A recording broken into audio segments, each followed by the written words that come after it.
Good morning, everyone. It's finally here. Welcome to our Central Valley Charter School's fourth annual career fair, day one. So I am super excited. How about you, Blake? Are you super excited? I am thrilled. We've got a great lineup of speakers, and I look forward to this day every year. So much cool information.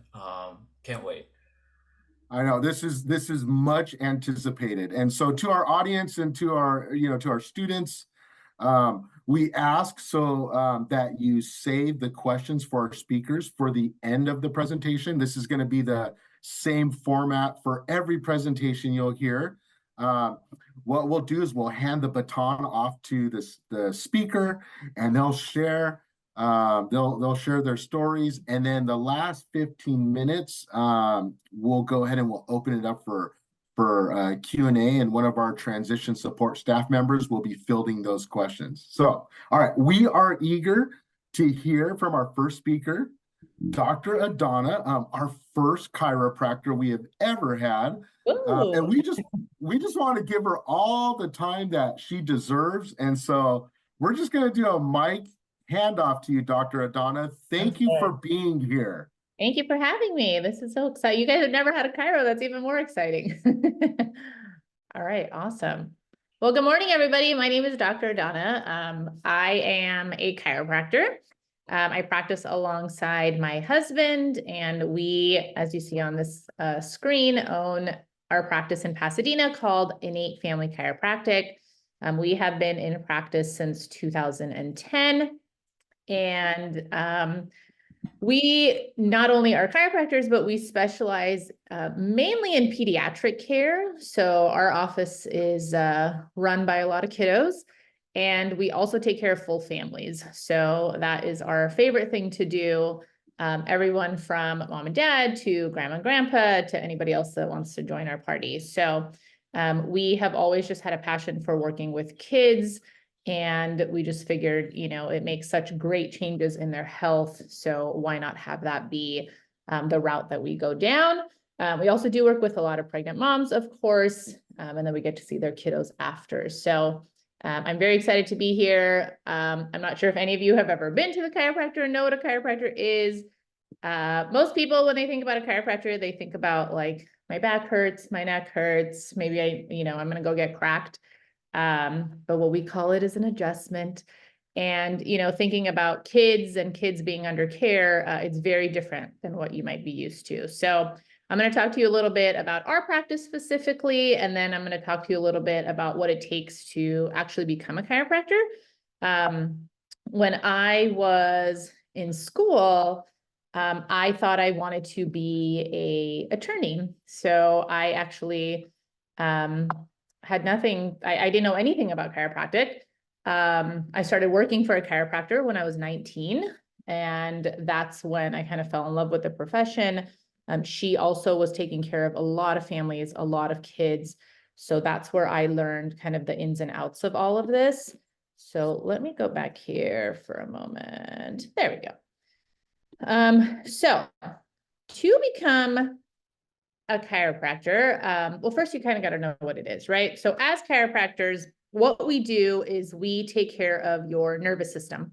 So your nervous system consists of your brain, your spinal cord, and all of your nerves, and every single tissue, organ, muscle system, everything in your body has a nerve that communicates to it.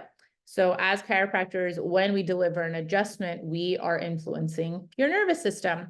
Because as long as we take care of your nervous system, then we are taking care of you. And so in the office, we get to analyze and look at your body and kind of learn about different stresses you have on there, what your lifestyle has been like. We take care of a lot of kids. So we talk about how you were born, any falls you had, concussions, sports injuries, dance injuries, name it, we go over it. We learn about kind of what your eating habits are, exercise habits are, because we care and talk a lot about lifestyle, because we have realized that, in order for us to stay healthy as a whole, there's a lot of steps that kind of feed into that. And so we analyze your body. I'll show you kind of some of the technology that we use that allows us to look at the nervous system and the different stresses. And then once we figure out that game plan, then we adjust. I'm sure you've seen what an adjustment looks like. Most of the time we're using our hands for that adjustment. For our very little like babies, we do have certain tools that we use to adjust instead of our hands. And if you've never seen a pediatric adjustment, if you kind of take your finger and you put it on your eyelid and you kind of push in, that's about how strong it's going to feel for them. So it's very different than what an adult would feel like, but that's the kind of pressure that we would use on littles to go ahead and adjust their spine because they're very different than you and I are. So when you decide to go to school, there's a couple routes that you could go down. So I went to Loyola Marymount for my bachelor's and I thought I wanted to be an attorney, and my major was business law. And in the middle of college, I decided that I didn't want to be an attorney and I wanted to be a chiropractor instead. So I still finished out with my business degree because why not? Have something like that under my belt. I just changed to business marketing because the law part was just not going to make sense anymore. But where this kind of left me at a little bit of a deficit was that I had like 0 science classes, and I was about to enter a doctorate program that required a lot of science classes. And so our school, I went to Cleveland Chiropractic College in LA. Their campus has since closed. So if you do choose to go to Cleveland, for example, they're in Kansas City. So there are chiropractic colleges all over. There is still one here in LA. It's in Whittier. It's called Southern California University of Health Sciences. So the way I did the program, which is something that you could possibly do too, is I did a lot of accelerated science classes. So meaning I had 8-week chunks split up between a handful of months where I took all the science classes that I had not taken because I was a business major.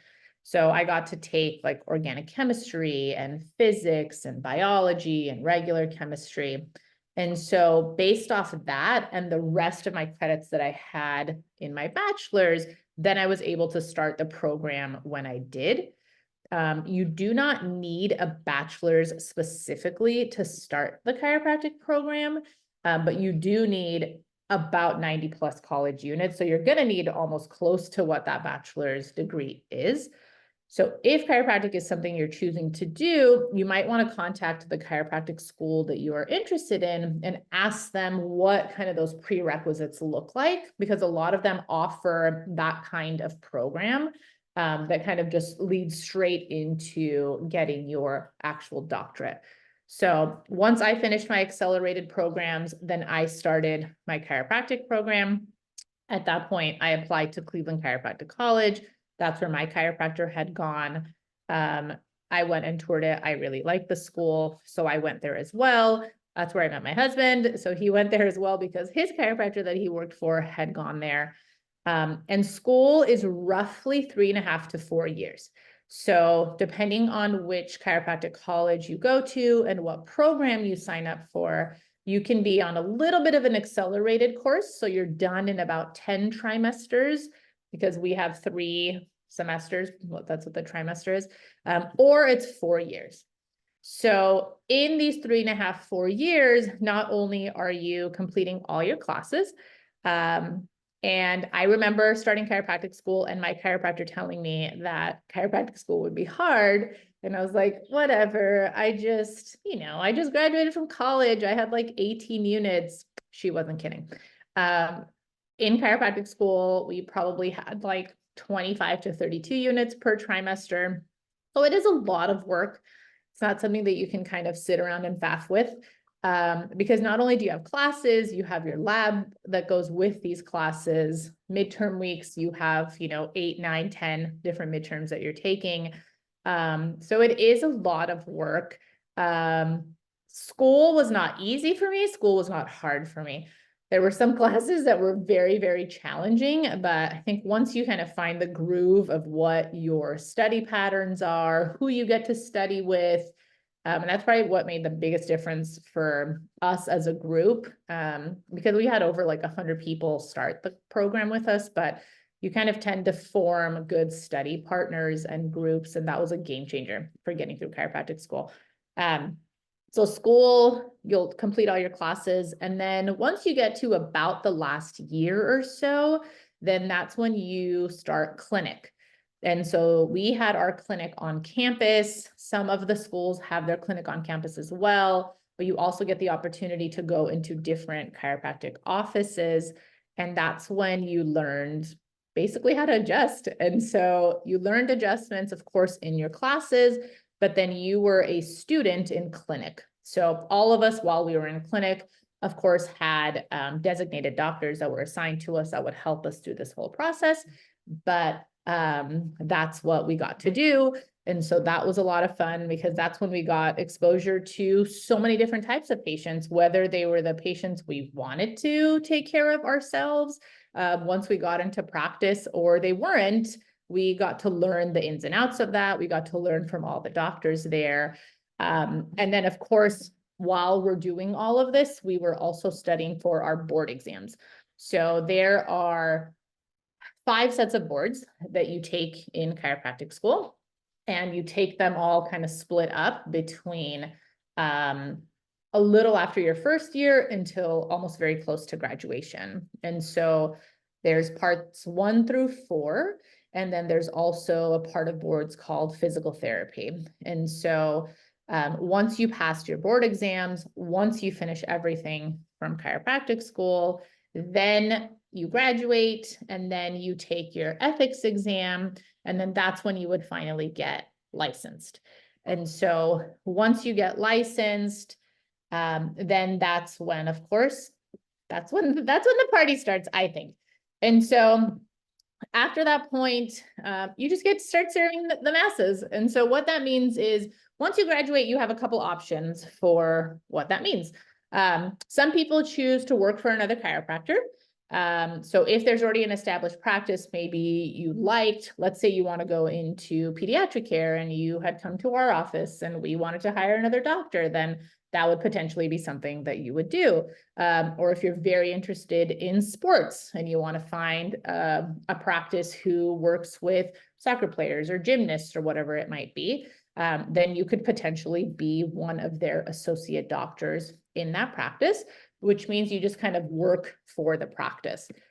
Another option would be working independently, but also in that practice. So in this case, you would be your own provider. You wouldn't necessarily be a part of that office, but you would maybe rent a space from them, be able to use some of the things, but you would do your own billing. You'd probably have your own equipment. You would be taking care of patients most of the time by yourself. You might get some support from their staff or however the office is set up. But you could also be kind of an independent contractor in another practice. And then lastly, you could do what we did, and we started our own practice, which, we kind of just graduated and just knew that this is what we were wanting to do.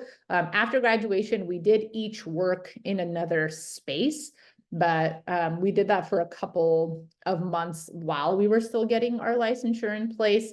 And then we just realized that that's not what we wanted to do. Now, starting your own practice is a big thing to take on, but it's also super exciting because any big goal that you have that makes you so nervous, that's a goal worth going after. So it took a lot of planning and logistics. And there's several different ways you can go about starting your practice. And if anyone has any specific questions on that, I would love to answer them. But yeah, my husband and I, who was just my boyfriend at the time, we decided to open our practice, and there came Innate. This is our second office that we're in, meaning location wise. So we've always been in Pasadena. We were in our first space for 5 years, and then we kind of outgrew our space. And so we moved about a mile away. And we've been in that space for about 9 years, which has been so amazing. So when and if you are thinking about chiropractic, think about where you want to be, what kind of people you'd like to take care of. Again, I'm going to go back to sports because I know there's a lot of people who love to take care of sports. Maybe there's younger athletes you want to take care of. Maybe you should be near a school. Maybe there's different connections you can make while you're in chiropractic school for that. If you do want to practice in pediatrics like we do, then that's when you start to talk to pediatricians and midwives or OBGYNs or people that take care of kids and families. And so the last step is basically to have a good time. So these are pictures of our practice.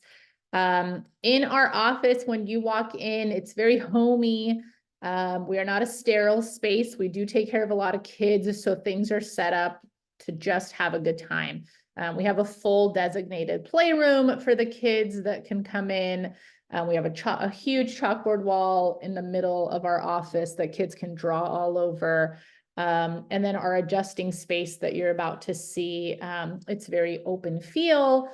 And so people are in there at the same time. We have families in there at the same time. And like you'll see in the photos, we take care of full families. So this is one of our 10-year-olds that we take care of. He's very, very active football player. And so we get to stay on top of his health, any injuries, any concussions, anything else that's going down. And that's my husband adjusting him right there. So when we get to take care of these kiddos from such an early age, then we make sure that our bodies are taken such well care of and problems don't become a bigger issue once we get older. This is one of our littles. The youngest that we've ever adjusted, because I get this question a lot, is the day they've been born. There's been a lot of times that we've gone to the home once the mom and the baby are home, or there's been times in the past where we've gone to the hospital and those babies have been adjusted because the birth process is something that's stressful for the body and stressful for the baby. And so ensuring that we take care of their nervous systems from the start sets them off to such a great start. And then as you can see, I'm using my hands at that same kind of pressure that we were talking about. And in my other hand, you can see the silver tool. That silver tool has like a little round tip that almost does a little bit of a push into the spine. So we might be using that as a tool as well. This is one of our other little squishes that we take care of. For him, we adjusted mom basically from when she was pregnant. And so as soon as he was born, he started to get adjusted with us too. And that's something that we love to do and see in practice, are just full families together. That is probably our greatest joy and like honor to be able to do that for families, because then, you know, they're taking such great care of their health and they get to trust us to be the ones to help them through that. This is a fancy little tool we have called our laser. So that's our daughter actually, and she's getting the laser done on her sinuses. So our laser that we have allows us to set different frequencies depending on what part of the body we're working on. And then this is just another tool we use that will help accelerate healing and decrease inflammation. We take care of a lot of kiddos on the spectrum. So kiddos who are expressing like autism or that have sensory processing issues. So we work with a great community there as well. And then this laser we use on them on a brain setting. So we're able to really get in and kind of support their systems there as well. But we can use the laser kind of all over the body. We use it on jaws, we've used it on stomachs, we've used it on like knees and ankles, whatever is going on with the person. This is one layer of healing that we can add to it once they're done with their adjustments. And then this tool, so we have 3 technologies we use in the office to assess the nervous system. And so we have a thermal scan, which kind of looks like something, it looks like that tool, but it'd be something you roll up the spine. And that allows us to look at any heat imbalance patterns in the body and then look at the person's nervous system, mental, emotional stresses, internal organs, glands, and how the body is adapting to those stresses. Our EMG or our muscle scan, which is the one that I am holding, looks at your nervous system stress through all your muscles, because all your muscles have nerves that communicate to them. So we get to see how well that communication is. And then for some people we get, or not everybody, but we get to see posturally if your body's maybe pulling or working much harder than the other. Whether you sit and you have like a crazy lean, or you're an athlete and you're just using one arm, or you drive a lot, we get to see just different patterns in the body. And then our last scan is our heart rate variability scan. So that's a little unit that you would put your hand into, and that assesses your heart rate and your pulse, and it gives us an idea of how your body's doing. So are you kind of just burning fumes, going? Is your body so stressed out? Or is it the opposite? Your body's just very exhausted. All of these are things that we can do on our kids. They're completely non-invasive. They put nothing into the system. They're just doing a read. We have little ear clips that we use to do some of the scans on our little babies, because they can't put their little hands in. But all of these things all together allow us to take a look at the nervous system. And then if you look behind me, you see that flat unit there. That's the heart rate variability. And then behind it, you see our other tools. But we do truly get to take care of full families. Again, for our adults, we do x-ray. So you get to learn how to read x-rays, and that's something that you will do in school as well, because we just get to see what else is going on in the body. So that's always awesome to look at. You see some fun things. And then behind us, you see a bunch of pictures. So everybody that's a part of our practice gets a picture, and it goes up on our wall. So we just get to showcase our innate family so much, which we love. And that is it. So I'm trying to think if I missed anything. I don't believe I have. I'm going to take my screen share out. And then I would love to answer any questions if there are any. Thank you so much, Dr. Adana. Like, wow, I learned so much. I didn't even really know that there was a world of pediatric Right? chiropractic. I just didn't know that. So, okay, so at this time, we're going to go ahead and open things up.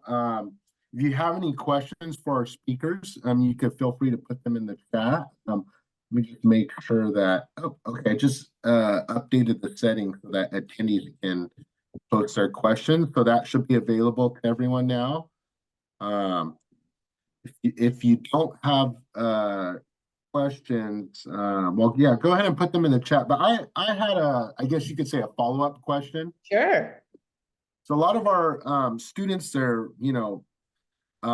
just in that, we call it the discovery mode, where they're trying to figure out, okay, that post-secondary life, like what does that look like? Still discovering about my skill sets, my desires, my interests. Right. When did you know, or what would your advice be to them?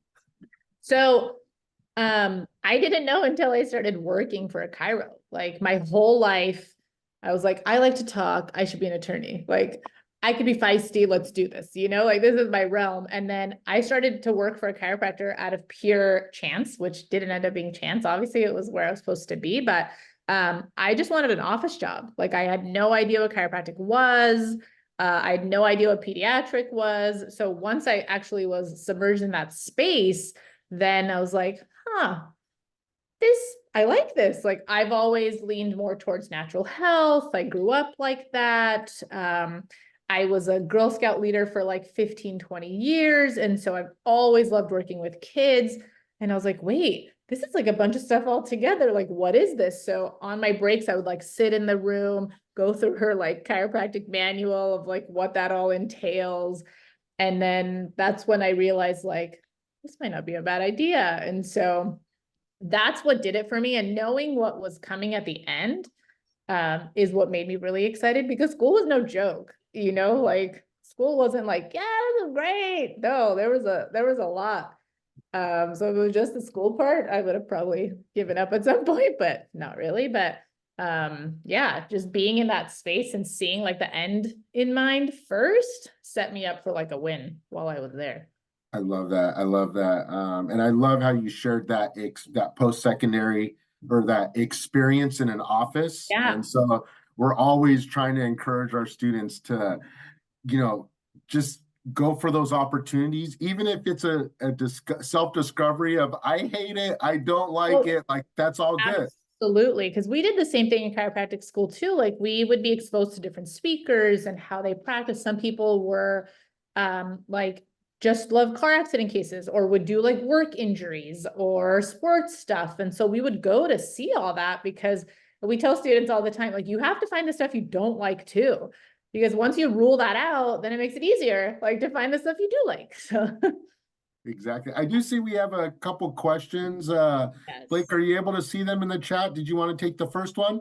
Yeah, sure, I'll take one. One of the ones I see is once you're a chiropractor, do you have to do anything to keep or your license or like maintain that? Do you have to continue to like do trainings and stuff to learn new things? How does Yes. that kind of journey look? Sorry, let me get it. You do. So every year, you have to do continuing education hours. And so, what the current laws are for that, it's 24 hours. So 12 of them are done, online. So you'll find a program, whoever you go through has different modules and everything that you'll do. And then 12 of them are in person. So most of those are to be completed before your birthday. And so that's kind of what your licensure, even if like I got licensed in December, for example, but I have till May to do all of that stuff. So once a year, you do get to complete the 24 hours. You don't have to take boards or anything again like that. Unless you plan on leaving the state that you're practicing in, excuse me, some states do require that you either retake a specific board exam, retake their ethics exam. In some states, you have to score a certain score, like to have a license in as well. So it would all be dependent there. Okay, thank you.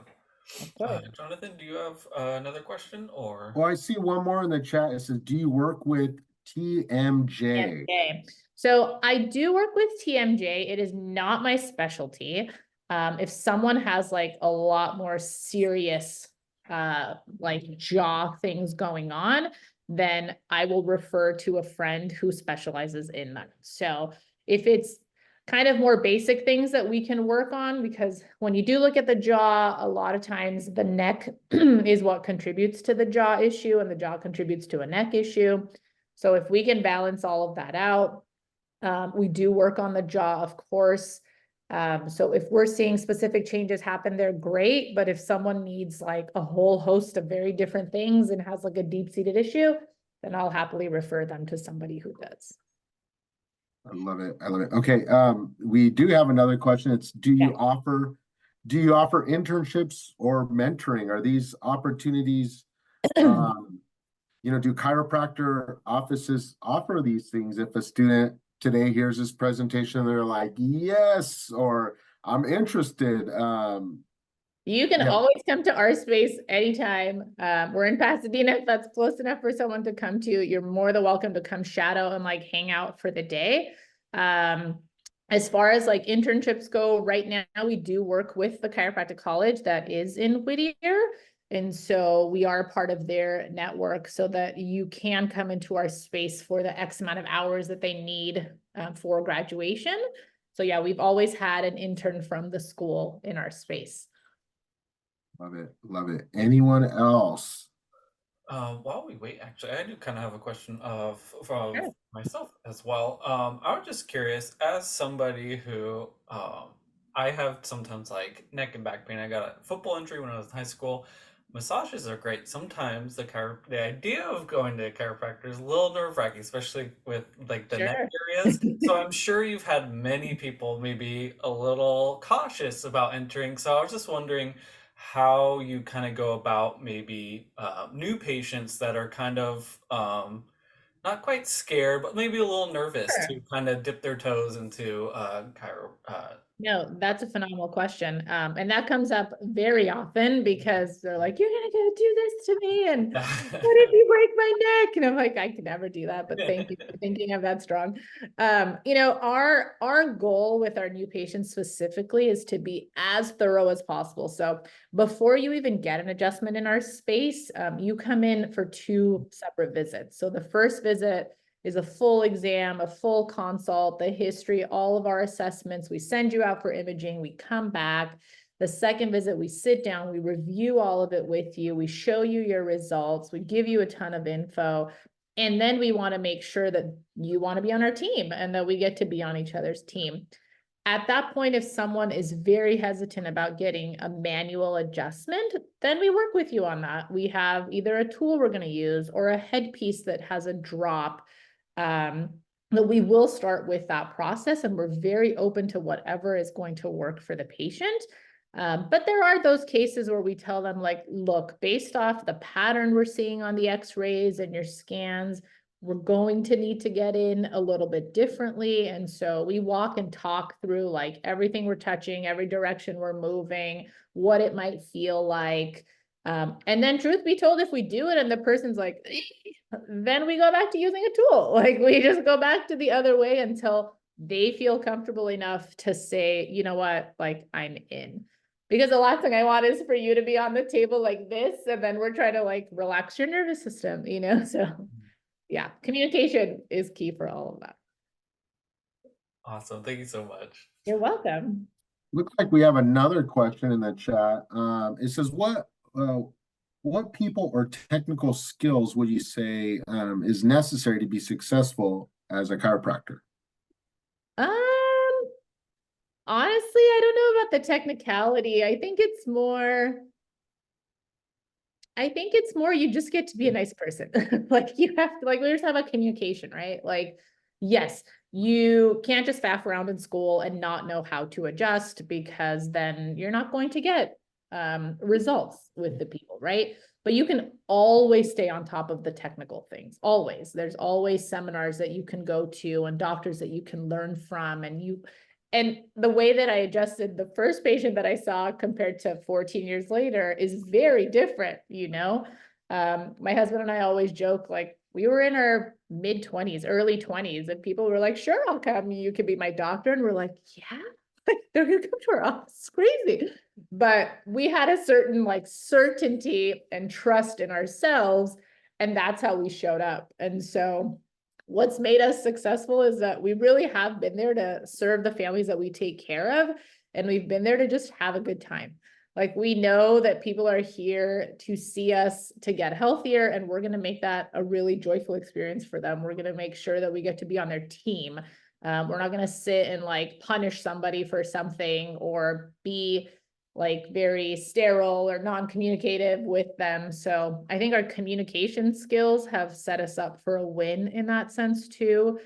And then just staying on top of things, of course, with our different certifications, with multiple pediatric certifications we've done, prenatal certifications we've done. And then most importantly for us, it was being exposed to so many different chiropractors, going to things with different doctors, going to their offices, learning from them, seeing how they're practicing, having a practice coach, which is something we've had from the beginning too, to have this mentor that we're able to like feed off of and throw things to, has been a big part of that. I love it. You said two things that I hope, excuse me, our students heard, and that is mentorship and networking. Yeah. I love it. Mentorship and networking, and it never ends. Oh, that's it's still happening. Yeah. Yeah, to our student listeners. Okay, we have a last question, and that is, what is the best part, Dr. Adana, of your job? I think it's the kids and being able to take care of them and watching them grow. Like we had a kiddo come in the other day who is in his last year of college, and we started to take care of him 12 years ago. So, you know, being able to now see him when he comes to visit, like in town, knowing that like, oh my gosh, we've been on his health journey for this long, is so cool. So the kids are always the best part. And we practice alongside my husband, which makes it so much fun. You know, our daughter gets to be there. It's just like a very full family. It can be very chaotic in that sense. Like we're not a quiet space at all. There's always children running down the hall screaming. And so it makes it very fun like that. I love it. Well, thank you again for sharing your wealth of knowledge.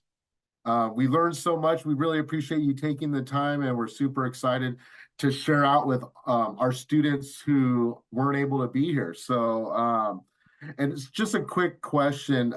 So sometimes students, like I said, they have a conflict or something, they work from home or they're not able to make it. Is it okay if if we have follow-up questions, like we would assemble them and then kind of I would shoot them over to you? Is Yeah, that okay? absolutely, absolutely. I'd be happy to answer And questions. sometimes I think of my questions like after the fact, after the meeting, I'm like, "Oh, I should have asked that." But well, thank you again, Dr. Thank Adana. And you. to our audience, we have many more exciting speakers today. So check the Career Fair webpage for links and times. And that concludes this presentation. We will see you at the next one, which should be at 10 o'clock. So take care. Thank you.